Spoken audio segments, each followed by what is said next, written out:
The arming of the Contras in Nicaragua was a controversial plan and later scandal executed by the American government. Do you remember this, and if so, how it affected your life? Very much so. I was in my last year of college. I guess it was 1982 or 83. And the United States invaded a tiny little island nation of Grenada for reasons that I still really don't understand. But the reasons that they gave were made up. It was to save the medical students, but there wasn't any danger. It was really unbelievable. And I was taking a social geography class at the time, and my professor, I was going to the University of California at Berkeley, which is where I got my bachelor's degree. He was completely devastated by it, and devoted the whole class into talking about it, and I became much more interested in Central America and the United States actions in Latin America and in Central America over the years. And in Nicaragua, there had been an election, a democratic election, and the Nicaraguans had elected what was his name? Daniel Ortega, the Sandinista party, as their leaders. The Sandinistas had basically led a revolution to overthrow Somoza, who was a dictator, and his family had, ruled over Nicaragua for generations, and it was very poor, and so basically there was this little revolution in Nicaragua, but the Sandinistas held an election and they were voted in. The United States didn't like it because they were socialist and began arming people in opposition to them. But it was really it was just unfair, and the United States government lied about it. It's not like they said they were doing it. They didn't admit to doing it at all. Anyway, so the more I learned about it, the angrier I got at the time, and I decided when I finished college that year to basically go to Nicaragua and be kind of like a human shield. So, to help the farmers with their sugar and coffee harvests. But basically groups of Americans would go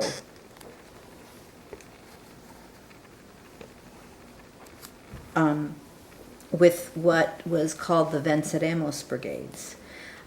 Basically groups of Americans, mostly young, would go and pick cotton or just help out with the harvest. But the idea was, we were naive at the time, that if Americans were down there, the United States would not bomb where there were Americans. And so we did that. And I went by myself, and I flew down there right after finishing school.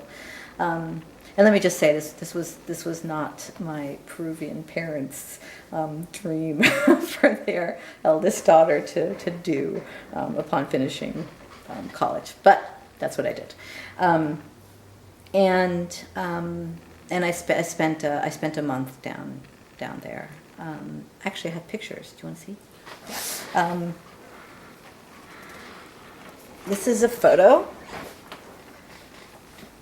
The top was basically the where the Daniel Ortega's offices were, and this boy, really, you see?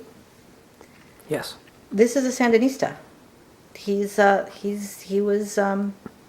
was in the army and was there with us to protect us.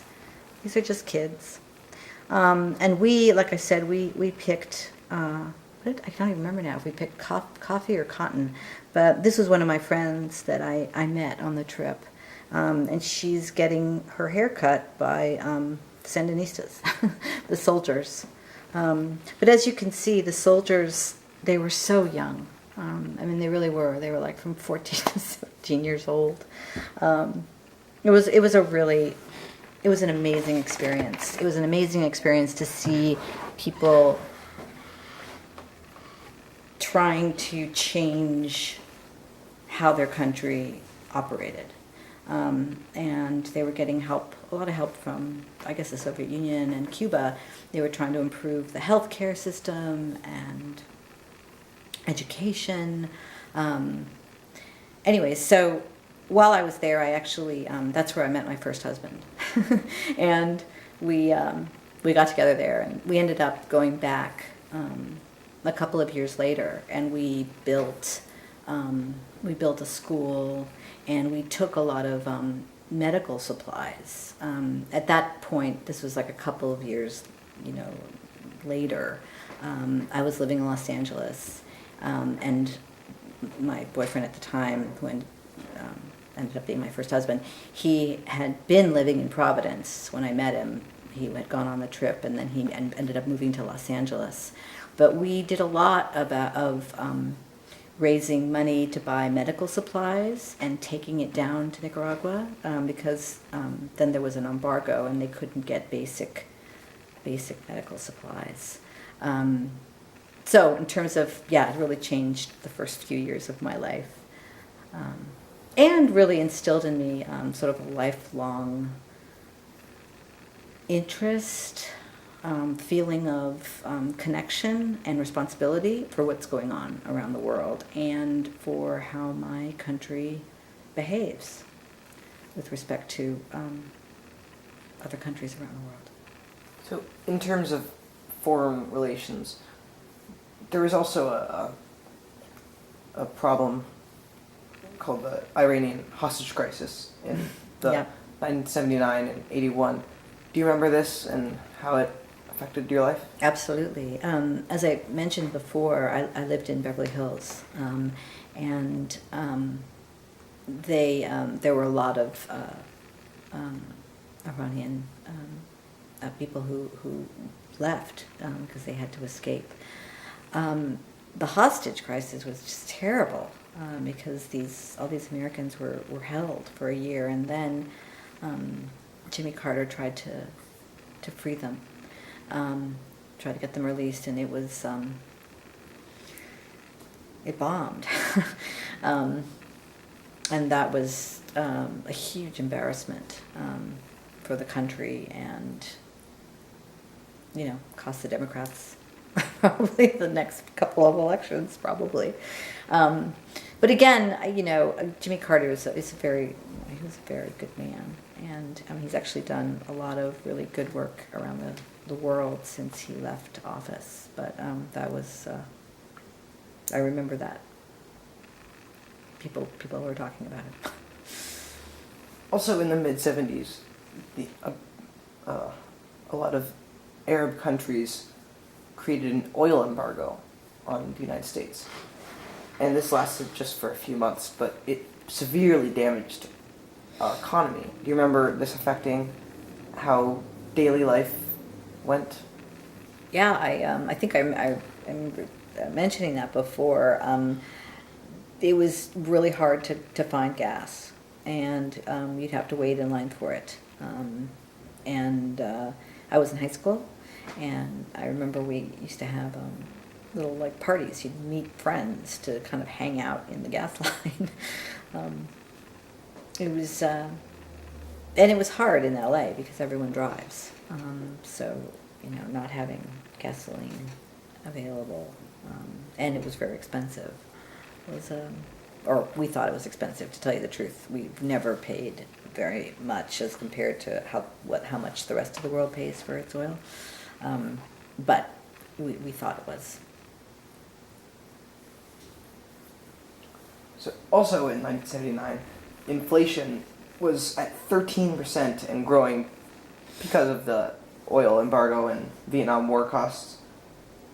So when you were looking for jobs a little later in the 80s, do you remember this affecting how jobs and companies were? I really don't.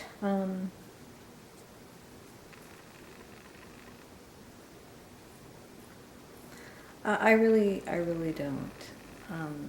as a kid and as a young person,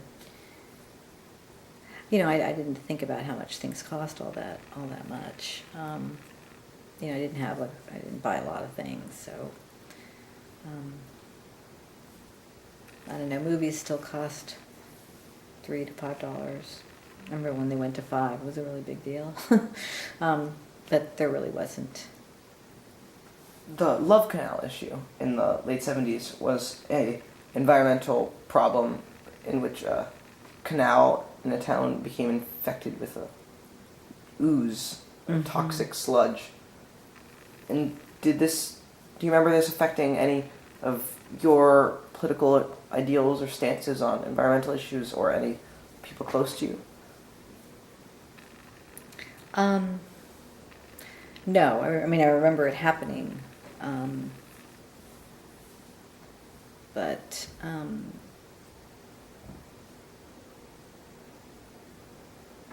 sorry, I don't remember anything really specific about it, other than knowing it was happening, of course. I don't really remember it affecting my life personally.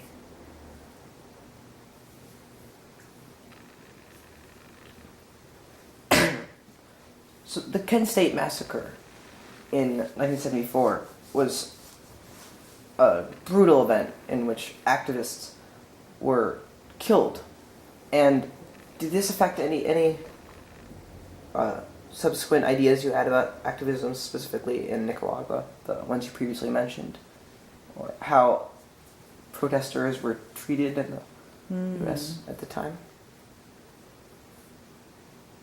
Well, Kent State happened when I was very young. I was 12, so I wasn't really aware of it at the time. And to tell you the truth, I don't even remember ever thinking about it. But like I said, the Venceremos brigades and all of the, hundreds of kids and people who went to Nicaragua and Guatemala to do basically to work on projects and to sort of protect people against the United States aggression. I mean, in the back of our minds, we were there because we didn't think the United States would do anything if they thought that an American, young person would be killed. I do remember years later, actually, a young American guy. Now, God, I could kick myself. I don't remember his name, but he was murdered in El Salvador, and it became clear that sort of the CIA sort of knew about it, and I remember being shocked. So I guess I thought at the time that as an American I was protected, and that my government would never do anything to put me in harm's way. I guess I really did think that.